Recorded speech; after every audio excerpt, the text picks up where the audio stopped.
Welcome to Bitch Sesh. I'm Danielle Schneider. Casey Wilson is not here this week. She came back last week for a special live show, but she is still on maternity leave. R.I.P. With that R.I.P., you know who my guest host is tonight. The only one who wishes Casey Wilson dead. That's her best friend. May she rest. Matt McConkey. Oh, hi, sweetheart. Catherine Rose. Oh, Kathleen. Gone too soon. She's still with us, please. I'm real In hopped fact, up. she's with us and has multiplied. Yeah, and she's going to be with us today, so stay Yes, tuned. we will have a statement. She has a statement to make very soon. I know you guys are bummed to hear my voice. No, but please. she'll be here. She is a you are a favorite. She is a favorite. You are truly a favorite. How are you? I'm real hopped up on your Halloween candy. Yeah, we all kind of went into my daughter's Halloween candy today. And you had some full-sizers in there. That was nice to see. Yeah, we went to a wealthy neighborhood. We decided to trek on down, not to our own house, but to a little area that is wealthier than ours, a little ways down, known as Toluca Lake. Ooh. And they know that people they bust people in like me, like the regular folk, and they treat us as such. So they're always sort of like alms for the poor, like they give us as like I know you've never seen a full size baby Ruth, so feast your eyes. Studio City like, trash. Yeah, like they sort of do. I know how I'm treated there. I know how I'm looked upon as lesser than, and guess what? I'm there for it. Like, Absolutely. I'm like, I'll take your fucking full size bars. So were you in costume? I did. Well, my daughter had a costume change at some point, but she ended up going as a pirate. Mm-hmm. Previously, before that, she was zombie Anna from and I saw Frozen. the picture. I wasn't getting the zombie part. Well, she just put her arms up and said, okay. She did it with I'm her not acting. a makeup artist, Matt. I don't know what you expect you know what? from me. I think if I had seen the performance would you like me to pull my child out of bed and let her know how unsatisfied you were? That would be great, actually. Yeah.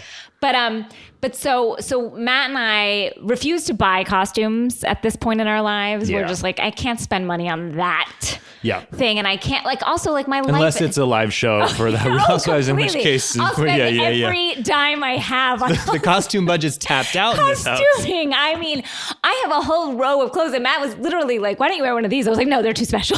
No. They're for the museum one day, for the Housewives Museum that I shall be opening up in my house. Because you could have worn your... I could have worn Who were you at Luann. the last live show? I was Dee Simmons. So I could have worn that. Yes. I could have worn Lisa Rinna. I mean, I have various, but no, those aren't to be taken out to play in. No, of course those are not. mommy's fancy clothes. Preserve those. Yes, forever and ever. My wedding dress is like thrown asunder in my closet, but those are preserved. Those are important. As they should be. So we just decided to like throw things together and be other pirates. And so she was a pirate. And so then I just like put earrings in and had like a leather jacket. It looks more like Johnny Depp not in pirate mode than like a leather jacket and earrings. That was your costume. And then I threw like a scarf across my head. Oh, okay, all right. It looks more like sort of like Axl Rose or something that I did a pirate, but it works for me. Did you do Halloween? Yes. I mean, Aaron Pineda and I, friend of the show, friend in life, at a very last minute decided to traipse around West Hollywood, those hallowed grounds that I have trod many times. I only wish I could. This was a very different experience. Back in my heyday, when I would get blackout drunk regularly. Yeah, what was your heyday? 5 years ago? It was in my 20s. So yes, a year ago. 2 years ago, 5 years ago. And by 20s, of course, I mean early to mids, early to now. Oh, I thought you meant early 30s. By my 20s, I mean early 30s. Oh, you don't know. That's what I'm saying. Oh, yeah. Mm-hmm. And, but so I used to really do it up on Halloween, but I guess just in terms of like the drinking, because I never got into costumes. I was Clark Kent 13 years in a row. Wow. I love to beat a dead horse. Yeah. As you've seen with the Jennifer Aniston thing, like, anyway, speaking of Jennifer Aniston, no, God, no. I mean, I wish. Can you? I would have not have had the restraint to not lead with that if I had seen Jennifer Sometimes Aniston. you bury the lead. There was one time like she was at a hotel and someone called you. That was a big deal. Yeah. Well, there was that time that we were at a hotel and Laura Kindred came from across, had gone to the bathroom and she reappeared and she goes, Matt, and I just said, is she here? I just stood up. I just felt the calling from across the way and like was magnetic. Yes. Anyway, but no, last night for Halloween, Aaron and I were Ross and Rachel. How does one pull that off? Well, I'm going to describe the costume to you. I should show you a picture, but we're both just wearing kind of regular clothes, maybe like 90s inspired-ish clothes. Mm-hmm. But then I have what looks to be permanent marker written on my face, Ross, on my forehead, and then like a kitty nose and kitty whiskers. What? And she has, does this mean anything to you? Not at all. This is an iconic episode of Friends, Danielle. Oh. This is when they go to Las Vegas. Oh, yes, okay. And the millennials in the room who are too young to remember this are all nodding. Yes. You know, I'm going to say something that's not going to be popular, but... Oh, boy, I got to buckle up. I didn't really watch Friends. And I must leave. I must go. Look, I was busy watching other important shows. Yeah, namely, I know. Law and Order every season, every episode. I can recite them back to you. Jerry Orbach, you know, the love of my life, Jerry Orbach. Mm-hmm. Gorgeous, miss him every day. Mm-hmm. And you know, again, we all have our things that we're interested in. Okay, well, what you missed was an iconic episode when they go to Las Vegas, Ross and Rachel get drunk. Mm-hmm. They're doing the best drunk acting you've ever seen. Okay. The most like gut-busting. The best drunk acting, as I remember at NYU, which we both went to, is to act like you're not trying to be drunk. And that's the key. And that's what they're... Like right now, I am trying to act not drunk. And you're doing an okay job. I almost can't tell. But anyway, they get drunk and they draw on each other's faces and they just stumble around the casino. And then, spoiler alert. They get married? They get married. I've heard tell of this episode, but I just like can't. Well, your reaction is this lukewarm reaction. It's basically what we got running around West Hollywood. Okay, so I'm right on. So we were schedule. out from the hours of 6:30 p.m. to 9:15 p.m. Oh, really? Party? Yeah, had 2 drinks. What? Yeah, went to 2 different bars. Wow. We went to a place called Flaming Saddles, Blazing. Yeah. Our guest who does not live here and knows the gay bars better than I do. Yes, well, God and bless. There are the idea is like it's like Magic Mike meets what's that bar where the Coyote Ugly? Thank you. And they're dancing on top of the bars and they're doing some impressive feet, swinging around the place. Of them. And we were just standing on the sidelines, ogling them, and then just going, "Do you think that person's our age? Are they our age? Are they our age?" And the answer was always no. None of them are our age. Anyway, so that was my Halloween. Wow. It sounds like a real barn burner. Oh, God. I mean, can you imagine? No, I can't. Not in bed till the 11s. What? I'm ravaged today. Just in time to watch Friends. Oh, yeah. Just in time to tuck in with a season 9 classic. Now, look, I'm very excited about our guest today. Oh, yeah. Now, this is a gentleman that I myself met recently at a festival. We were both doing some comedy. He's a stand-up and I am, who knows? And but we were both employed at this festival. And he ran up and said how much he loved Housewives and the show. And he was so funny when I got to see him perform. I was so excited. Yeah. And what a thrill to finally have you here, Joel Hello. Kim Booster. Hey. How are you? I'm honored to be here. I can't tell you truly, I've been on television countless times at this point. Not to leave with that, but none of my friends have ever cared nearly as much about any of those appearances than when I told them I would be appearing on this podcast. Shit. I got texts. I posted about this in my private Real Housewives discussion Facebook group, and I got text messages about it. And people the stakes are high. It couldn't be higher. I've never been. I think this might be the podcast that more than 3 friends listen to. That I've been a guest on. So I have a lot of things are riding on. Great. this. Now, when I met you, we were at this festival, and I don't do a festival easily, and so my husband was also performing in it, and so I chose very strange outfit to wear to an outdoor sort of like San Francisco cold festival, outdoor for like 3 days. Yeah. And I wore an espadrille. And that was tough. And it was the Pacific Northwest or San Francisco, so sort of like in a wet climate. A wet climate, and my husband had to stop for like 7 foot cramps on my part. it was a bad choice, and so it colored my weekend. But you were a bright spot. Thank you so much. And I have to tell you, I'm a big fan of Matt as well. Thank you. Clearly. This is our second time podcasting together. Oh, no. Her, Matt. Not you. I'm so sorry. You're fine. Yeah. Okay. Okay. We'll come back. This is a tough moment. Matt Besser. And I say and that. everybody's really. Are you okay? Yeah. Just check. A little more water.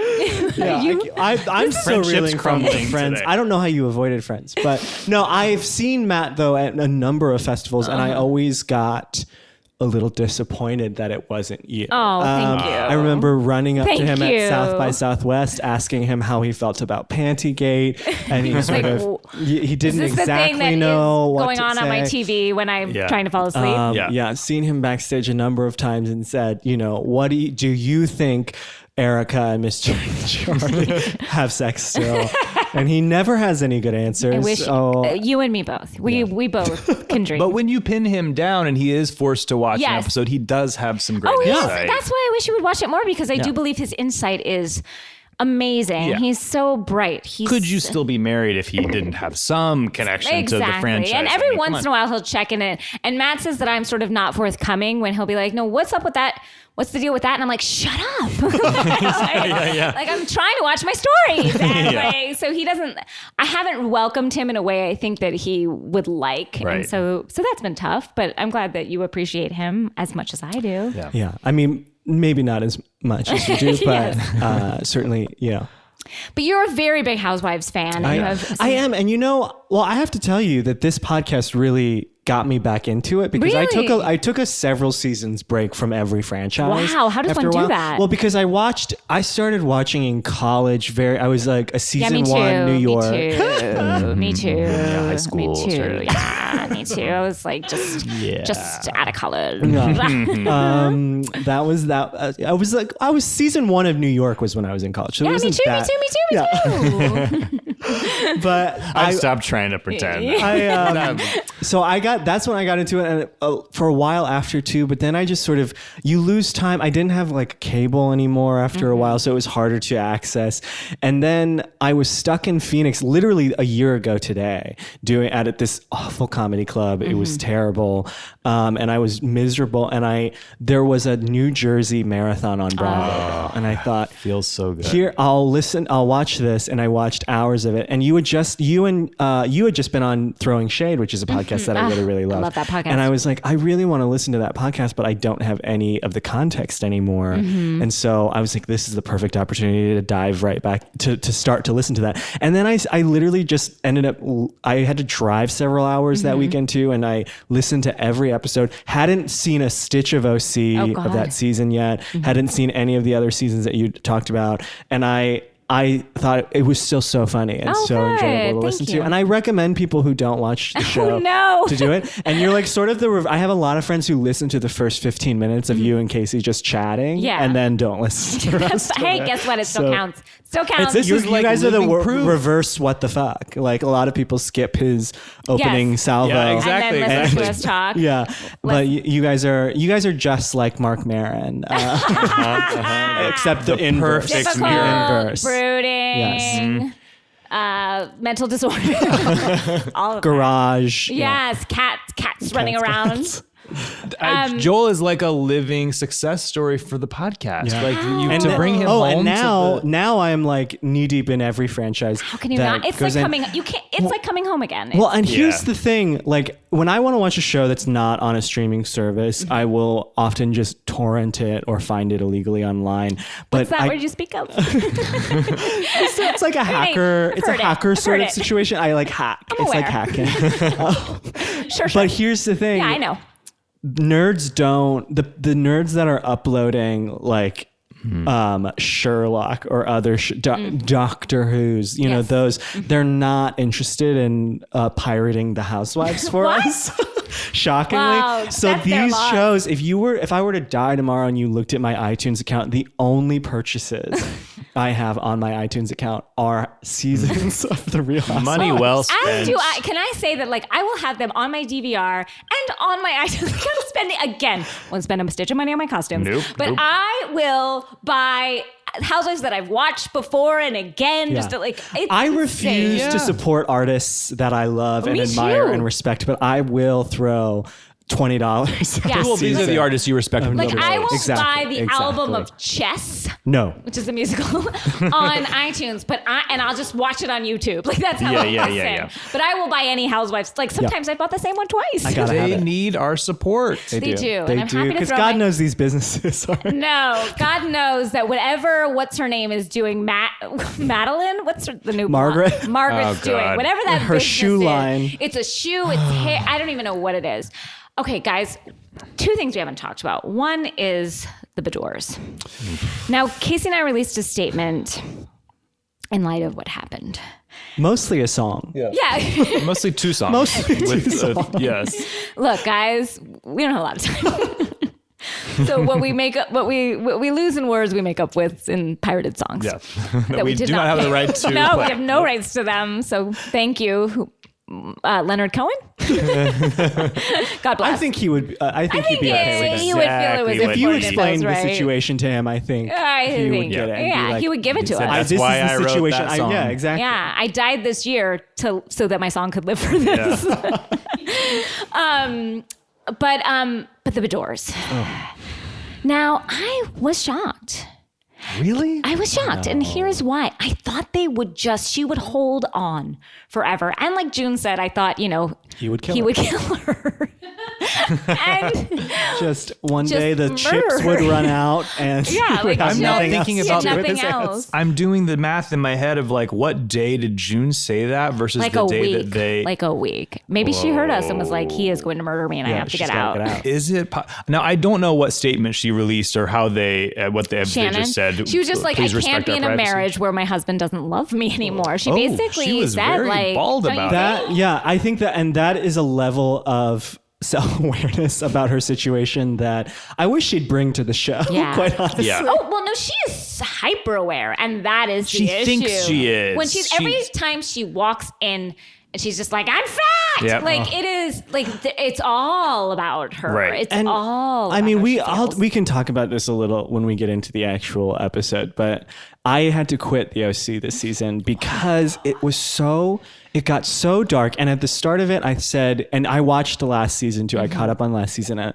Shannon was always sort of my lifeline watching this show because who else? And then when she just made it too hard to root for her. And when I could no longer stand behind Shannon, like Shannon stands behind Tamra. And if you can't stand for Shannon, what do you stand for? Exactly. Yeah, it all crumbles. And it was just too much because, I struggle with my body image, and it was just too much to hear her make it so easy for those women to disparage, attack her. It was just too much. No. It was too much. And there was nobody else. I tried with Peggy. I thought maybe Peggy would be good at the beginning. Dead on her she gave us nothing to hold on to. I also jumped ship. I mean, I said on here before that I no longer think we should be giving platforms to Trump supporters at all. You have said that. And I have said that myself, and yet I continue to. I tried to stop watching all Trump, but OC this week, and we can get into it, but man, did it gave us everything. I was like, we're back. Yes.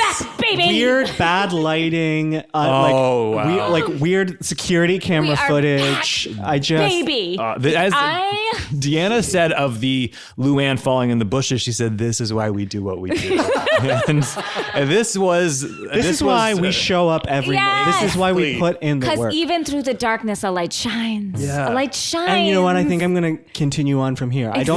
I don't think I'm going to. You don't have to go back. Just move forward. Yes. Just move forward. Yes.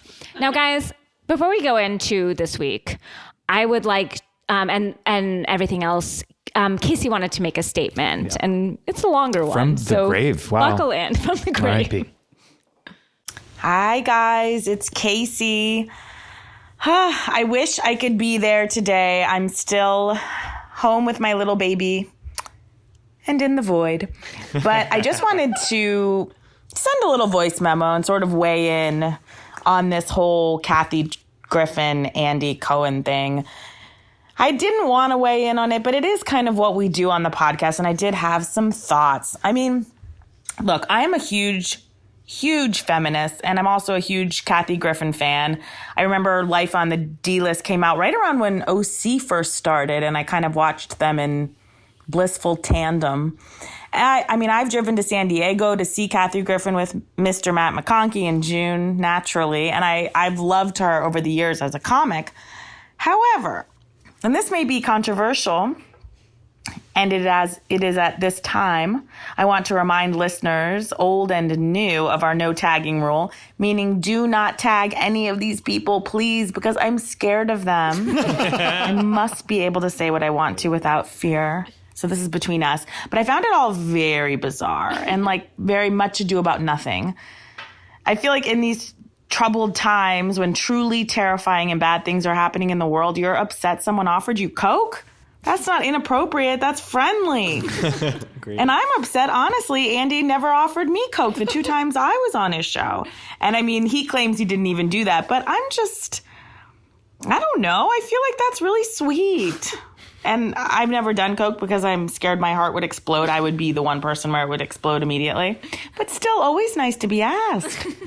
I feel like Kathy shouldn't be looking a gift horse in the mouth. Am I wrong? And secondly, I feel like she at one point accuses Andy. She says, my old boss, he always wanted to be on camera. It's like, yeah, everyone wants to be on camera. My agents, my doctors, April, Danielle, I do. We all do. That's why anyone comes to LA, my friend. So I feel like there's no shame in that game. And the whole thing just felt very noisy to me.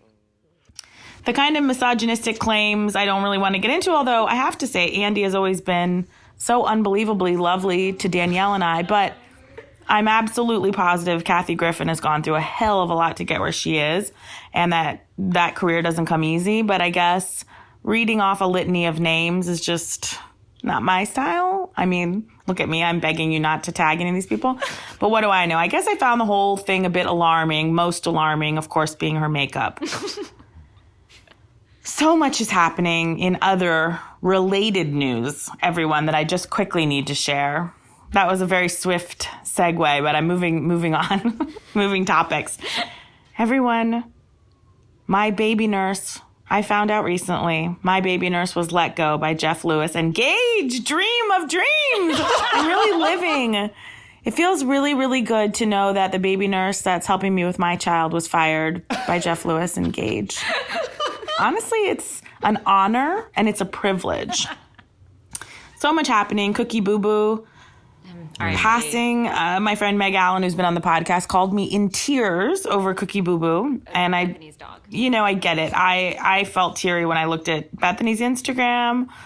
Cookie Boo Boo has been with all of us since the beginning. She has seen Bethany through so much. I mean, she has been there more than those, even that cluster of assistants.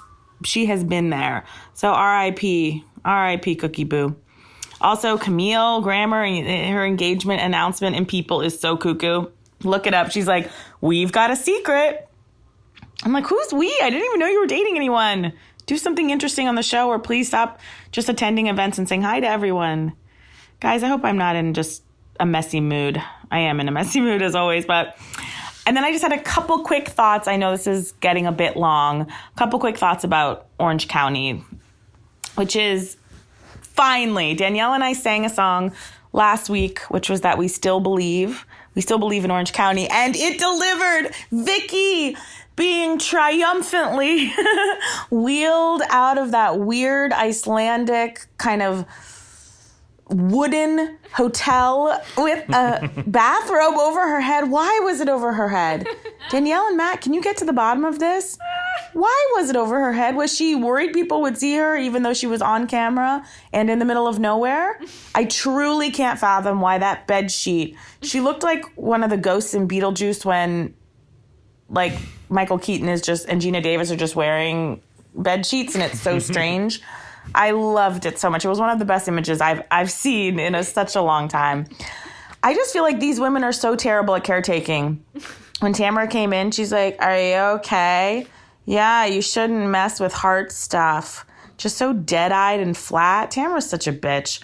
And I feel like I want to take scissors, like a big cutting like gardening shears and just take off Lydia's ponytail. Oh. Also, I've never seen so many sequins on winter coats, which is not a look you always see together.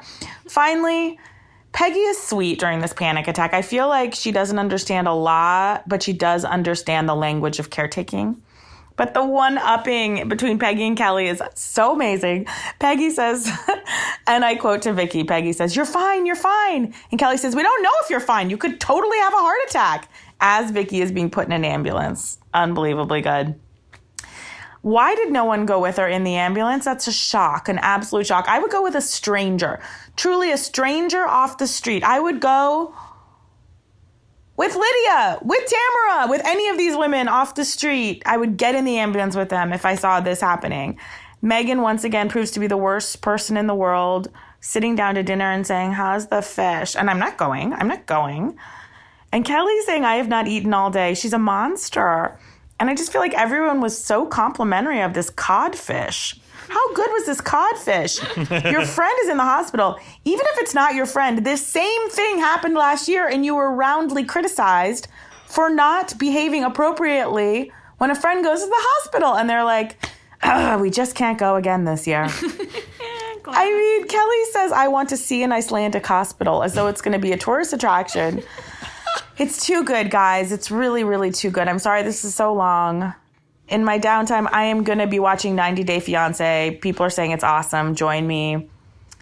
Guys, everybody listen to Dirty John, the podcast. It's the best podcast I've ever heard. I don't have anything else. Sorry, I'm in a messy mood. I love you all. I'm missing everyone so much. Reporting from the void. I'll be back soon. Love, Casey. Wow. And with that, we'll take a little break and then we'll come back with OC.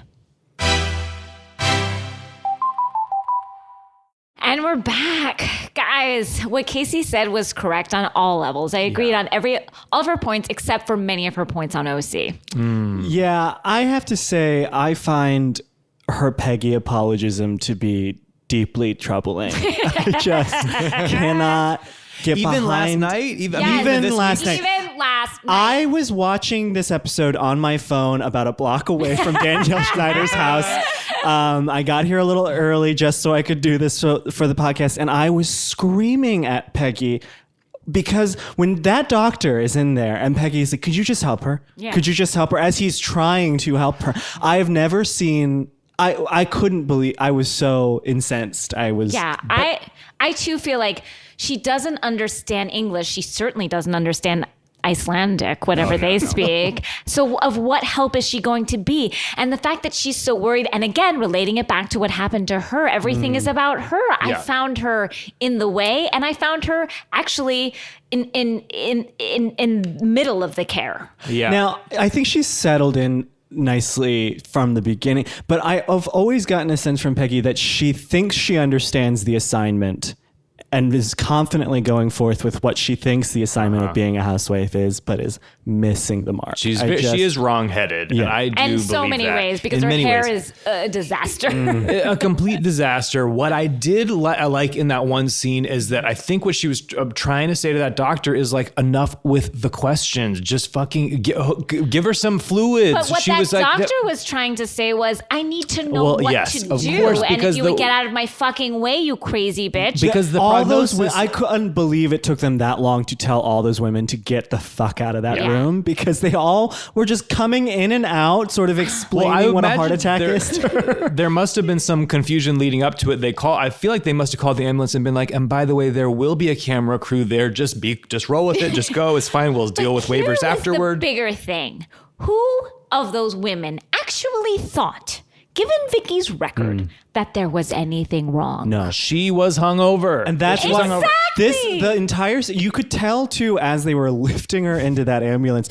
I went to theater school, and there's a very quick, famous story from this girl, Megan, was very dramatic, a problem person, fell off her bed one night in the dorms and claimed that she had amnesia. And it was only when the paramedics arrived and put her on the stretcher and said, "We have to admit you if you have amnesia," that she suddenly said, "Oh, no, I'm fine. I think it's just a bump." And that is what I kept going back to watching Vicky, because she cried wolf and they called her bluff, I think. But she cries wolf all the time. I couldn't. Well, because you remember, they say the hotel called the ambulance. So I think that she didn't expect them to do that and was upset. Oh, you don't think she wanted to go? No. Because she says a couple times in the bed to the doctor, she's like, no, I don't need to go. I think I'm fine. She just didn't know. I think she wanted the attention. She did not want to lose the camera time. And she did not. If anything, it was... Now, to answer Casey's question as to why the bathrobe or sheet, it reminded me of that moment of 9 to 5 when they're dragging the dead body. I was like, a sheet, that's what I kept flashing on when I was watching him. Like, Mr. Hart! Like, I was thrilled to be a part of this, like, scuttlebutt or whatever. Like, I was like, oh gosh! Like, so I was having the time of my life. Like, literally, it was like being on a ride. Like, I was watching, like, woo!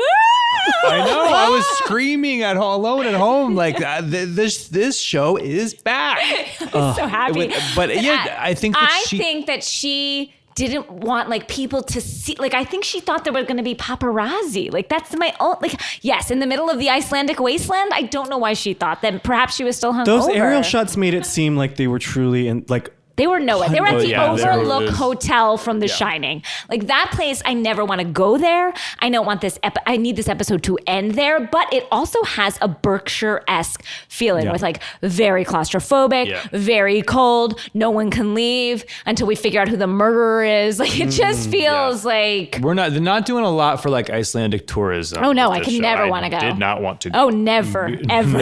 It looks truly miserable. Oh, and when Lydia led that prayer, my stomach turned. I find her to be, I don't want to say too, like, I don't want to go too far, but I find her to be absolutely disgusting. Yo, me too. And vile. And just the Christian, someone said it a couple weeks ago, like the way she treats Shannon and then flips it and then wants to lead a prayer is so disgusting to me. As someone who is a recovering evangelical, comes from her world, and just how proud she is. When she approached Shannon and talked to her like a fragile child at that gift shop or wherever they were fucking buying those fuzzy headbands. And was like, Vicky are fighting. Isn't that good? Just like a pat. I wanted to throttle her. Yeah. I couldn't and when believe. she led that prayer, all I could think of was June saying, your prayers aren't working. Yes, it made me so happy to like sort of think of June saying that. I was like, they aren't working, you monster.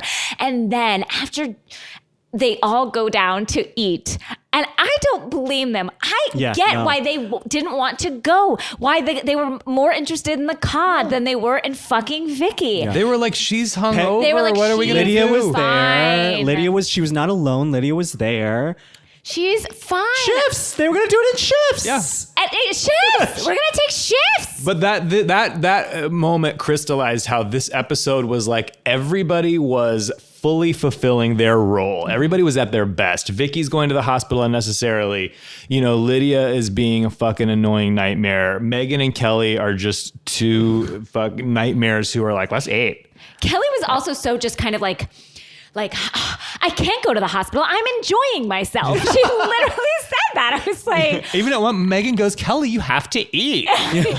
And I loved that it was Glamis all over again, except for like Glamis Iceland edition. Yeah. And like, that's how much everybody hates Vicky. In their heart of hearts, nobody wants to be with her in her time of pretend need. Except for Deco. Deco was the only one. Except for Deco commanding Peggy to and she must go. It would be disrespectful to not go. How would he ever know? Oh God, Deco and Peggy and their relationship is so fucked up. She's like, my husband says I have to go. She's like, he's millions of miles away. The tension of watching Kelly look Peggy dead in the eye and stuff a huge portion of fish in her mouth while she was making Peggy wait was she was like, it's 2 seconds. Oh God, it was high drama. The best was the toast and right before she took a drink, Shannon goes, what a shame. What a shame. It's a drink.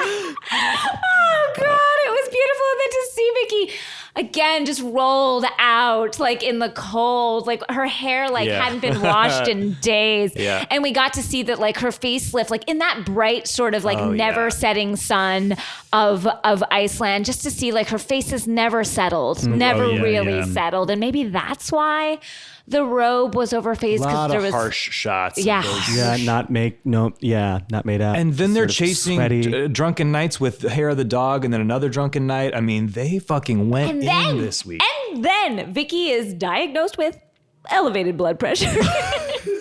Oh my God. After Yes, they go, Vicky. Well, can you have a with alarm in her voice? Shannon, whoever said, Vicky, can you have a drink? And Vicky looks at camera and goes, I think so, right?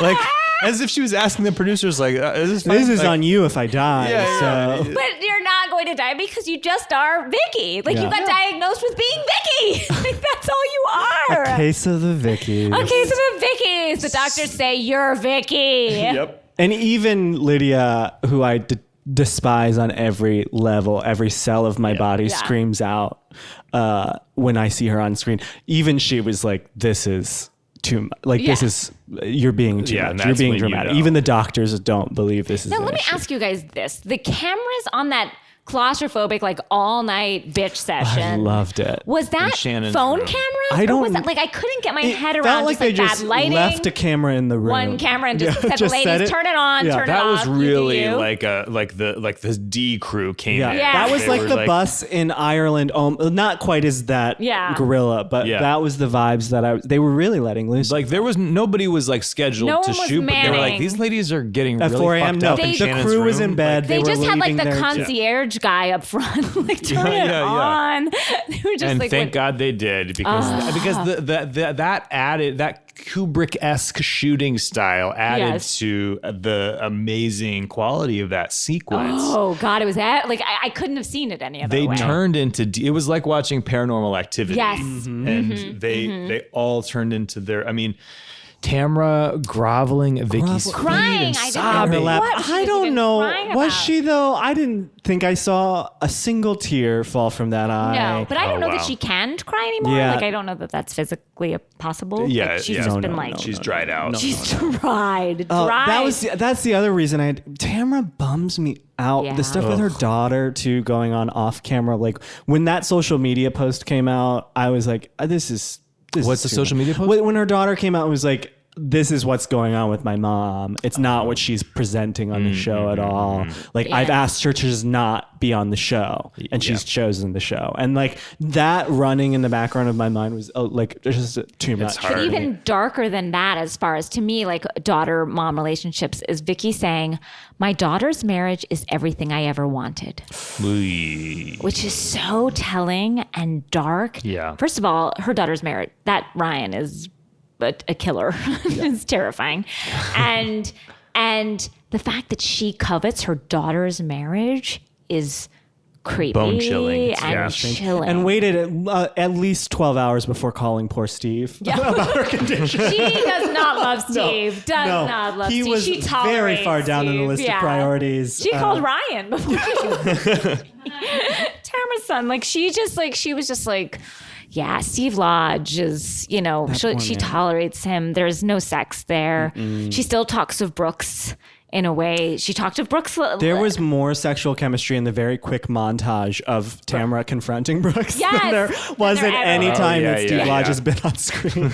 And then Shannon saying, when they start saying, like when she starts crying to her and they start becoming friends and you see the fear, the shook animal. And Shannon, she goes, I'm a real friend, Megan, and you know it.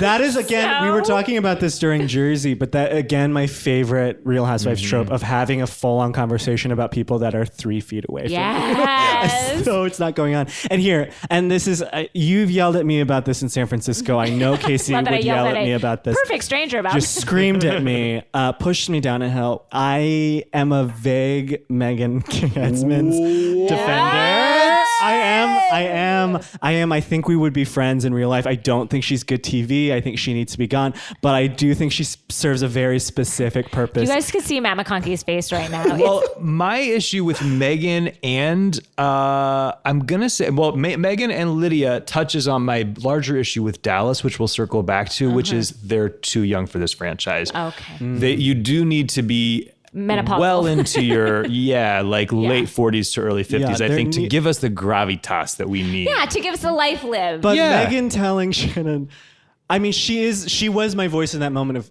Shannon, it's not the time. It's not the moment. It's not the moment. And that was such an important thing to say. And if Megan brought us anything in this entire franchise, I think it's Jim, obviously, is important to me. But that moment, too, I was like, yes. Megan is good at where she's good at nothing else except for her long neck. It's that. Her proportions, her and Kameron, can you imagine them standing grazing in a field somewhere? No. Just Kameron, 2 giraffes loping through. Well, speaking of Kameron's leg, we all got Kameron's legs. This last episode, and I was shocked. I was like, what is happening to my phone? And I am a person who has like chicken legs, but like with seeing Kameron's leg, like how does she walk? How does she like take one step and still stand hold her up? And hold her up? Because I've never seen things so thin, and yet and she goes straight legs into boobs too. I don't think she's the stick bug from A Bug's Life. Yeah, when she was scientifically constructed in a weird science experiment, she was like legs and boobs, right? That's what people want, right? Yeah. She's Slenderman's wife is what it is. I can't. Last thing I want to say real quick about OC before we move on to Dallas is that Lydia has taken not one note about Nobleman. Magazine, like not one. Oh, I forgot that we were there for Nobleman. She wore the t-shirt. She did wear the t-shirt. She did wear a t-shirt, but like not even like, this place looks interesting. I'm gonna write it down. Like even in my phone, like I'm just gonna take a note. Yeah. Note to self when I write my article. Like she's gonna write an article. So like let's all just cut the bullshit. You know what? Yeah. You know what classy men love? Fuzzy friendship headbands. That's what they went there for. All right, we'll take another small break and then we'll come back and talk quickly Dallas and Jersey real quick. Hi guys, we're back. Real quick, 2 OC things that you guys told me during the commercial that we totally forgot to mention. One is that we have to talk about the fact that Tamara pissed herself the night before and then wore the pissy pants again the next day proudly. Bold. Guys, and also on the vagina-related note. Kelly punches her in the vagina.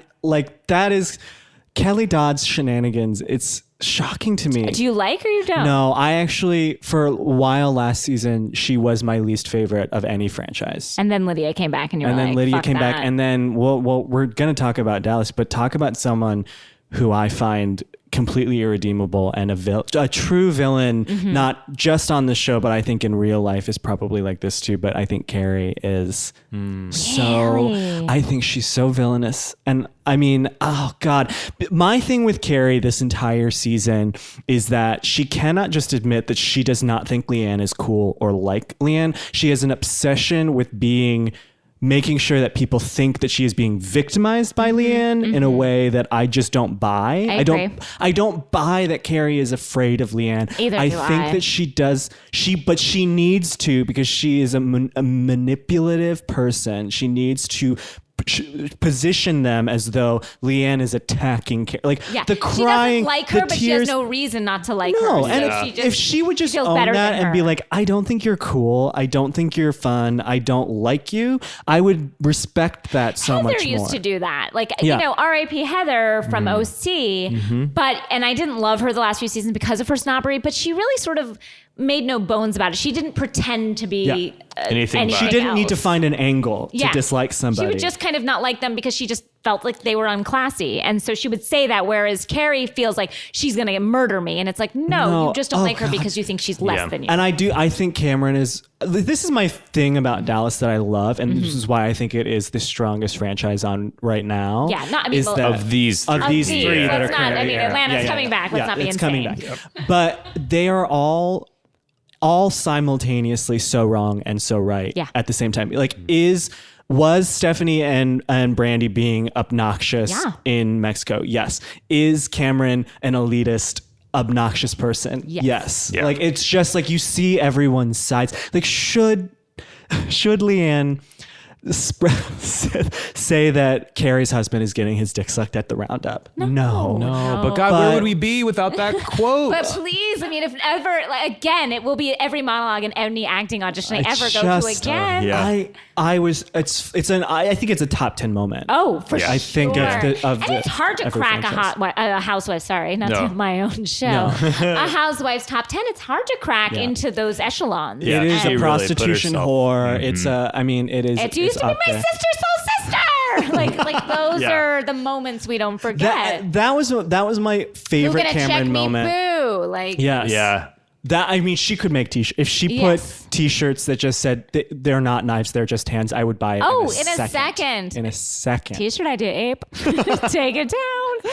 But that was my favorite Kameron moment of the entire season. As Carrie is walking out, hurt, stung, damaged by saying, "You threatened to kill me," and Kameron, the rare voice of reason in this moment, she's not really gonna kill you. It's just her saying that. Yeah, I almost didn't attribute it to Cameron because I was like, what? She usually says something couldn't believe like, it. It's pink. We need more pink. Where do you like to go on vacation? She's such a dumb. Jumping in as a newbie to Dallas, I watched 2 episodes back to back, and it did. This might be racist in a way that it took me a few scenes before I realized that Carrie and Brandy were not the same person. Because as redheads, Deandra and youngs, Leanne is where I struggled at the they are beginning. also Yes. alarmingly, but Leanne is so powerful that she she's a does powerful person. stand out. She, to me, that is a housewife. Do we want to talk about Brandy telling her kids that little people are elves? Oh God, her kid Brooklyn and Brycey and Bric-a-Brac. I was I think this disturbed. season really was about Brandy's journey and decision to either be a good person or a bad person, and she chose to be a bad person. She chose to be a bad person, and we're the better for it. But I don't we know are. that I know. her God bless her. family- Thank God she made that I don't know that decision, we're the because best. I don't want to see her on this show next season if she's chosen to be a good person. No. But I mean, just the amount she drinks. They were midday. Like, not even like the sun is setting, but it's taking place in the winter. We just had a Christmas episode. So like when it's daylight out, it's 3:00 the latest, having 3 shots of tequila and a margarita. she was the only one on that boat that was not seasick and not at all. vomiting, and that was remarkable. That's the girl who's floating down the creek. You know, like that girl. Getting fucked behind the church. Really quick about OC too, about the preview for next episode. I do not want to know what they pan to when someone says, "Look, it's a real gnome." I don't know. I don't want to see who they're talking about. No, I don't. These need women to know. are awful. No.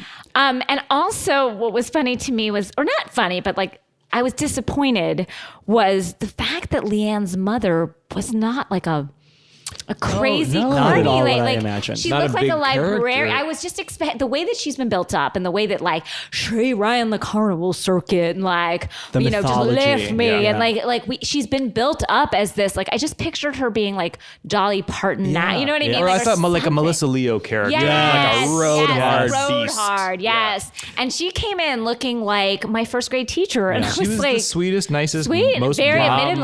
admitting to her wrongdoings, and like, I loved you. Think it was like that was a really touching moment, and really, it was. and you see Leanne, like you just see like where everything, all of her like problems that she's creating for herself on this show. It's just like, oh, this is where it all began. And in the mother-daughter connection thing, and then we had Deandra and Dee.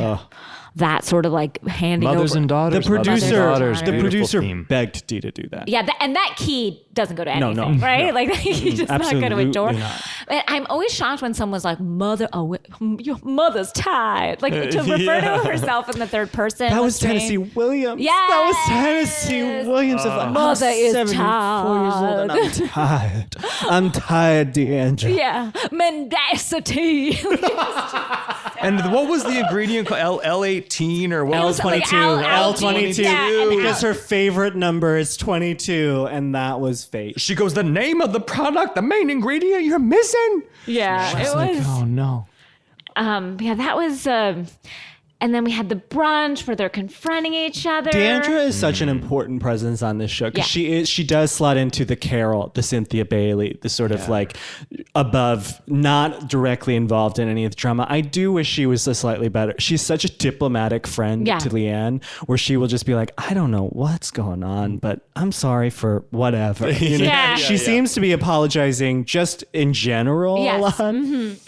It is it is so fun. For a finale, it wasn't that spectacular, you know. To have their freeze frames take place in a driveway. Yeah. Yeah, just 3 milling about on a sidewalk. I And the other 2 are like Just- right inside. Yeah, I was just like, where are we? What's happening? I mean, I'm excited for the reunions. I do think we're going to get Yes. some great reunions. Yeah.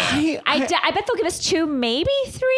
What do you guys think? I think there's enough there for 3. You think there's 3? There is. I think we need to. There are things that need to be wrapped up. I found Kameron throughout the season to be so transparently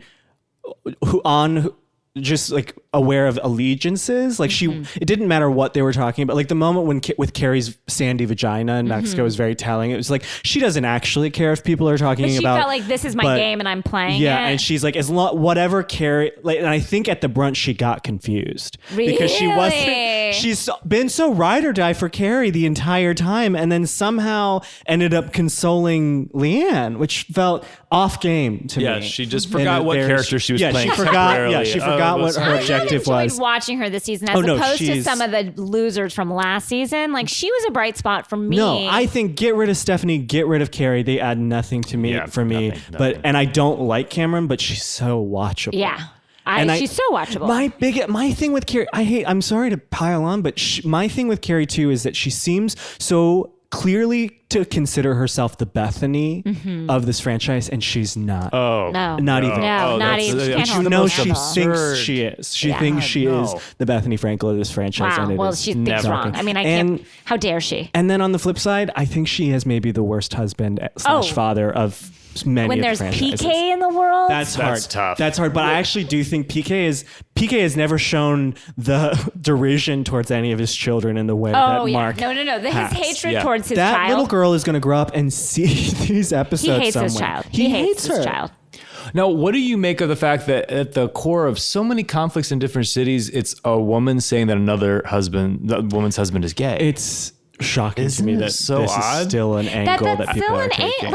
I mean, I do believe that maybe he might get his dick sucked out at the roundup, but I didn't get that vibe. But I don't actually. The only house husband that I get a gay vibe from is Jim Edmonds. He's the only one. He's the only one. That's why he's gone. That's what he's doing. That's why he's making candles. He's getting his dick sucked at a roundup. I can say that with almost full certainty. Wow. Okay. It's as though his dick has been in my own mouth. That's how certain I. No, and I won't say that that's true, but I won't say it's untrue too. I think in keeping in the spirit of this show, I will say confidently. Guys, no tagging. But no, I get that from Jim. I don't get that from Mark. I don't get that from Eddie even, really. No, I don't. And I also don't care. You know, like, unless it doesn't. Whatever's working for them. Like, it's a weird, like, I don't know what to say. Your husband's gay. Like, it just feels like. And none of them have figured out a way to react to that. Like, because you can tell they're like, I don't want to be like, oh, that's disgusting that you'd say that about my husband. But how do I? But also, I do think it's disgusting, and I do want to convey that as well. So. Oh yeah, and speaking of not watching Trump supporters, I mean. Every single one of them. Oh yeah. God. As is, speaking of Jersey, let's move on to Jersey right now. There's a lot of Trumpites there, too. Oh, Jersey. Can I just show you? This is a really troubling. I wrote all these notes on motivational notepad paper. Yes, this one at the bottom says, "Mastering others is strength. Mastering oneself makes you fearless," said Lao Tzu. At the top of this, on the New Jersey page, do you see what that says? It says, wait, no. What race? Question mark. And then I wrote several names. And this was my first time jumping back into Jersey in a while and seeing so many orange faces that I was genuinely like, these are just Italian women that are very badly they tanned, seem right? all darker than Luann's darkened skin to play Donna Summer for Halloween. I don't know. That was the hell? Shocking. Shocking. I feel like housewives keep doing this shit. It's You'd like, think what are we Luann doing? would know better, but it's just so Luann to not. Yeah. You know? Yeah. Also, speaking of Halloween costumes, really quick, did anyone check out the Bador girls? No. The ladies of Rock, Lock. Those 3 girls. One was cutely dressed as Cher from Clueless, and the other 2 were dressed. One was dressed as an alien. That's what Shannon said her daughter was, but she had on like sparkly boy shorts, and it looked like alien ears. And I was like, shorts, like booty cuts, like, and that's an alien.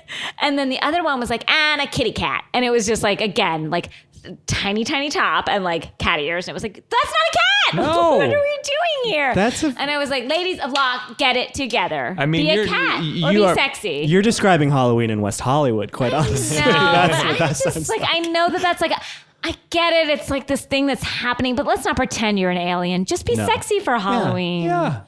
You had a great Halloween costume, by the way. Danielle, do you watch The Leftovers? Yes, of course. I was a guilty remnant member, but a sexy one. Of course. What else I could had you to be? Because I had a real Housewives moment for Halloween.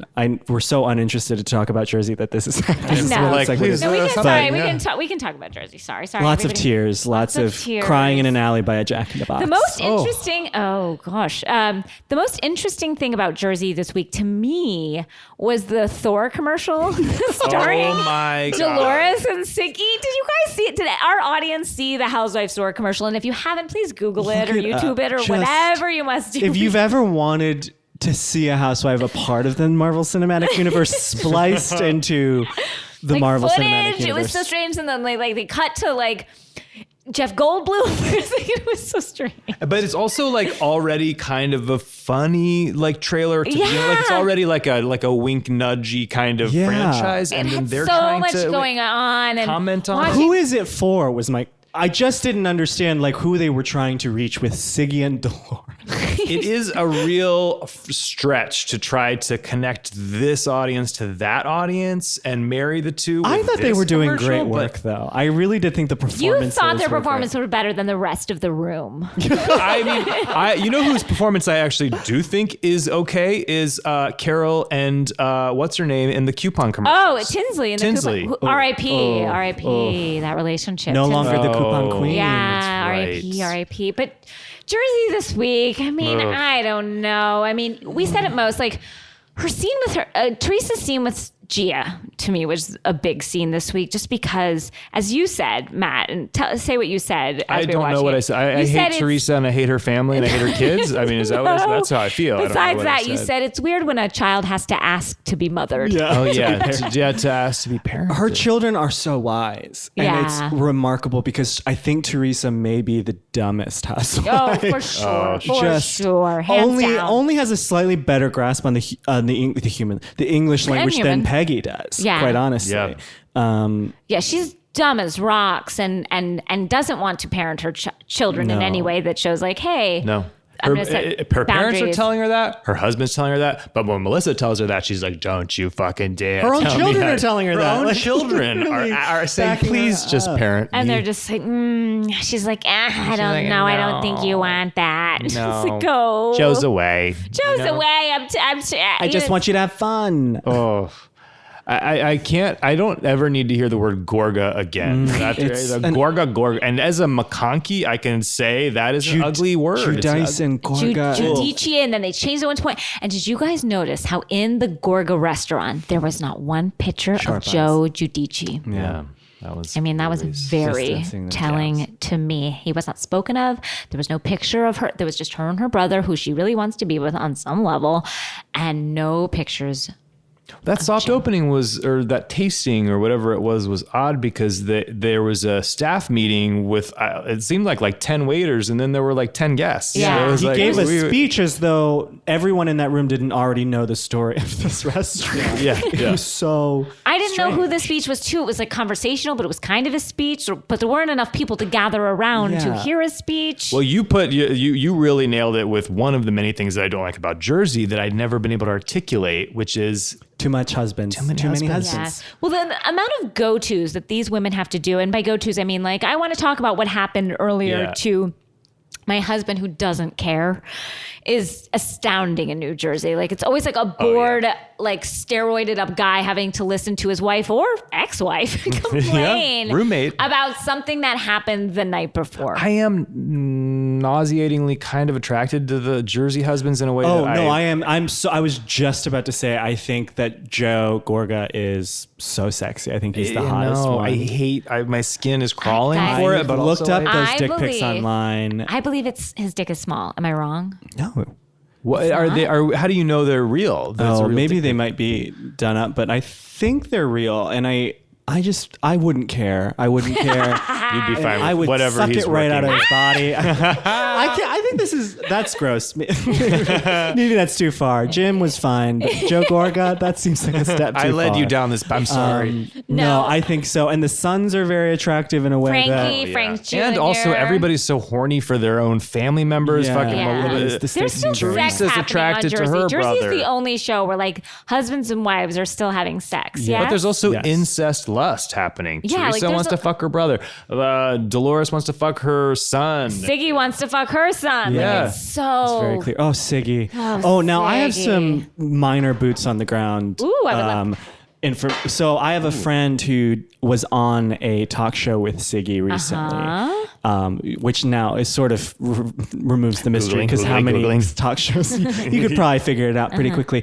But Siggy, this is before the season aired, and Siggy apparently said incessantly, "I'm the villain this season. I'm the villain. I'm the villain," which I think goes back to your theory last week or the week before, when you were trying to figure out if it was the producers or Siggy who was sort of bringing something that's unnatural to this season. And I think it's Siggy. I think Siggy went in wanting that. Really? Because she felt like she would give her more stage I think because time? they were such non-entities last Yeah. season, and I almost wonder if it's a reaction to a note, or I don't. It feels like there is a vacuum of craziness that Jacqueline left that all these women are now rushing to fill, in a way. Like Deb, like I couldn't believe how crazy Siggy and Deb were being tonight. Yeah, it was. It but was Siggy so- is unhinged. I She do is, believe yes. she's unhinged, and she's bipolar and has some highs and some lows, and we're privy to them. It was very hard for me. I mean, remember Vermont? Remember her Yeah. weeping and sobbing in Vermont about a situation that had nothing to do with her. Yeah, So she's now make unhinged. the situation about her, She's about a unhinged. cake. Yeah. It's Now let's talk about Margaret's husband's camouflage blazer. Oh wow. That was I couldn't get my eyes off of it. Like they kept going to it, and rightly so, because there was nothing really else going on. is sort of anathema to what camouflage is. Well, also- Margaret's whole vibe, like I don't get Margaret's line of whatever shoot she's doing an espadrille and then the line is called Macbeth. It's not even after Margaret. Like And it's odd when there is a city where everybody is so badly dressed and the style is so offensive, for people to stand out, that's really saying something. Yeah, The and fact that Margaret- we're commenting on anybody's blazer, it must be bad. You know, there are so many tight V-necks and God. embellished. we don't even see jeans, bad wardrobe you know. choices anymore in Vegas. I mean, in Jersey, and yet we saw this, and so it really popped. And then another thing real quick about Jersey was like, I know they keep saying that we've opened up this restaurant for our father. He needs something to do. He needs something to live for. Honestly, to me, he just looks tired. Like it looks like they're putting him to work and he doesn't want to be working. Yeah. He barely Free- looks like he understands where he is, quite frankly. Yeah. And Free Grandpa Gorga. Free Grandpa Free Gorga. Papa Gorgs. Let him live. Isn't part of the reason that Teresa went to jail because of a restaurant shenanigans that she tried to open before? These Gorga Giudicis have so many fucking restaurants. The audacity and to open up businesses. another restaurant Yeah. is... It's bold, but And Melissa's so shocked. It's like, well, what are you? Of course they're fucking opening a restaurant. What else would they be doing? yeah. And also Danielle. Now Danielle's back, and they literally talk about Danielle in front of her like she's not there. Like the way I talk about my 4-year-old, where I'm like, Sydney's crazy, and she doesn't really, or whatever I say. Not that my daughter, but like I'm like, she put worms in her pocket yesterday, and she did. You're just like, she's there, and I was like, Danielle put worms in her pocket. Like she's just not there. And Danielle just smiles and nods. The way that my 4-year-old's like, I did put worms in my pocket. I'm Just so my heart goes out to Danielle this season in such You an do. You were odd fighting way for her. because she's bringing such a like kind of abused dog energy where it's just like she's been beat down. She's so grateful to be back, and she does not want to fuck it up. And she knows her best bet is to just be on Teresa's team. Yes. And she also knows her best bet is to say anything at the last minute because she hasn't gotten a word in. So that's why she can be like, where's your boyfriend? Oh my God. Like the A episode's panic ending. move. And Like, truly. suddenly the cameras have to turn. And they're like, oh, Jesus That fucking was Christ. me when I would try to do improv and I'd be like, oh God, I've been silent for an hour. Let me jump in and do a scene. And it's like, no, it's so like tone deaf. And it's like, no one wants it. Just like move on. Stay on the back line. Yeah, stay there. That's what she needs to do. That's what Danielle needs to do, is stand on the back line. But I think she probably felt like, I haven't really earned my she doesn't. day player pay today. Yeah, she seems like she knows she's on probation. And she is. And you know what? Her hair looks like it's colored with shoe polish. Yeah, it is. That's all she can afford. Like she is. And that guy, that guy that she rolled in at the party, some sort of drab fellow that she's taken for all he's worth. I loved Danielle when she was in a lesbian relationship, releasing singles. So close. So close. So close. Oh, God. So erotic, that time period. Erotic. Such a sexual woman. Mm-hmm. But something has really happened to her. Something is rotten in the state of Jersey, and that is Danielle. Do you feel like Margaret is their Sonia? Just as an outsider who's trying to jump in? I mean, I'm trying to place what Margaret is. Like, I don't know where she is yet. I don't hate her. I don't love her. She's there. The pieces, the conflicts haven't lined up clearly to me yet in a way. I can't figure out what the teams are. And so I can't figure out what the archetypes are yet either. Because it hasn't revealed itself to us yet. I don't know what Jersey's going to bring us this season. I'm not there for it. I just don't know what it has in store. I think Jacqueline being gone is such a weight lifted off of that series that is no, I agree. She was reprehensible. Okay. Guys, this was a blast. We did it. Oh, it just flew by. Thank you so much. Joel, you want to promote anything? You have a Comedy Central special. Yeah, you were just Comedy on Central Conan. half hour just aired a couple weeks ago. That's available online. And I just did Conan on Halloween. Nice. You can watch that online. And Matt McConkey, your podcast. Yeah, I mean, as I was saying earlier, before I was reminded that Joel was not talking about me, but the other Matt. That was a very painful moment. Very painful moment. I was really hoping we wouldn't have to bring that up. I was so embarrassed for everybody. What I was trying to say there when I thought he was complimenting me is that Joel is going to be on Homophilia this week with me and Dave. So if you would like to hear more about Joel's coming out story, I do, and I will be listening sex life, all of it. Being humiliated by my own emotions. Yes, this Friday. Don't miss it. Oh, everybody listen to that. I'd also like to give a little birthday shout out. Our friend Lindsay Libman wants to give a little birthday shout out to her friends Aaron Isaacson and Ellen Makowski. Happy birthday, ladies. We hope you're listening. Lindsay Libman. We love Lindsay. We love you guys. Thank you for being such good listeners, and happy birthday. And I want to say thank you to Casey Rose Wilson for giving that wonderful testimony. May she rest in peace. I want to thank April as always. April's going to come back and be a guest soon. We can't wait. Yay. We can't wait to have her. Lyra, thank you. Thank you to Earwolf. Thank you to July. Thank you, Luz. Thanks, everyone. Hope everyone had a great Halloween, and we'll see you next week. Bye. Kick down the door, make your mark at Earwolf, Joe. Hey, we got a new podcast coming to Earwolf. It's called Dr. Game Show.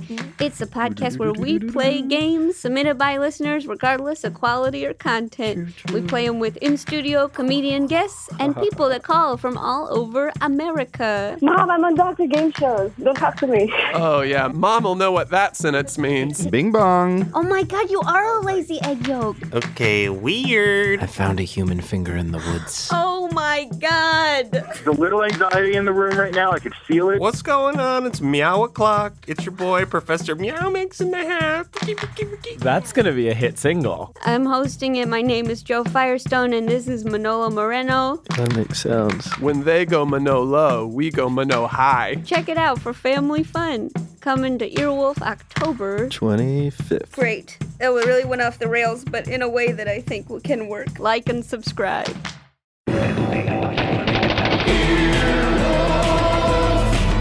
This has been an Earwolf production, executive produced by Scott Aukerman, Chris Bannon, and Colin Anderson. For more information and content, visit earwolf.com.